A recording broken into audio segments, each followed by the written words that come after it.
coastal Louisiana is sinking faster than expected. The rich wetlands of southern Louisiana are sinking faster than previously thought, new data reveals, worsening a decades-long ecological disaster that authorities are struggling to reverse.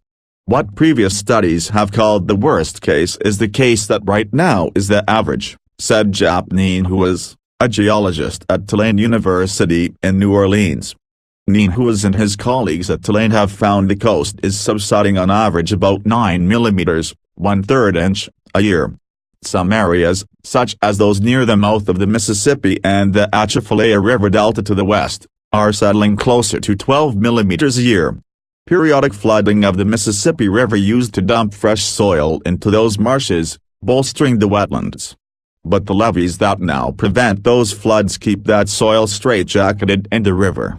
The area is also home to a major oil and natural gas industry, and canals cut through the marshes allowed salt water to kill grasses that held the land in place. As a result, coastal Louisiana has been losing a roughly Manhattan-sized chunk every year to a combination of sea level rise, erosion, and subsidence that threatens a rich ecosystem that provides more than 1 billion pounds of seafood a year and provides a buffer when hurricanes spin onto shore from the Gulf of Mexico.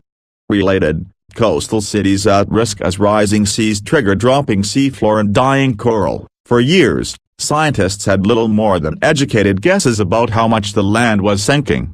But instruments installed since Hurricane Katrina battered the Gulf Coast in 2005 have now helped Neen and his colleagues develop a map that shows how much different parts of the shore are settling. Their findings were published recently in the Geological Society of America journal GSA Today. Previous worst-case estimates of coastal Louisiana's subsidence ran about 8 to 10 millimeters a year, and that's before sea level rise is figured in, Neen said. We have no indication that the rate of subsidence is going to change going into the future, he said. But we do know that the other component, sea level rise, is going to increase. So we have reason to assume this picture is going to get worse. Sea levels are currently rising around 3 millimeters a year, but that rate is believed to be accelerating because of climate change. Warmer water expands, while melting glaciers and ice sheets in Greenland and Antarctica are expected to contribute more to sea levels in coming decades.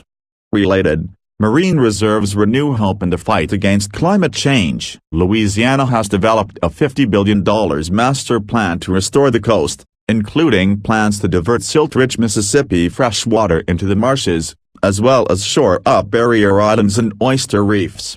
Neen said his group's research could help guide state officials as that work moves ahead. This is definitely not the end product, he said. Data collection is still going on, so we can update this map into the future. But right now, you should look at spatial patterns like this to see where you should put your coastal restoration efforts.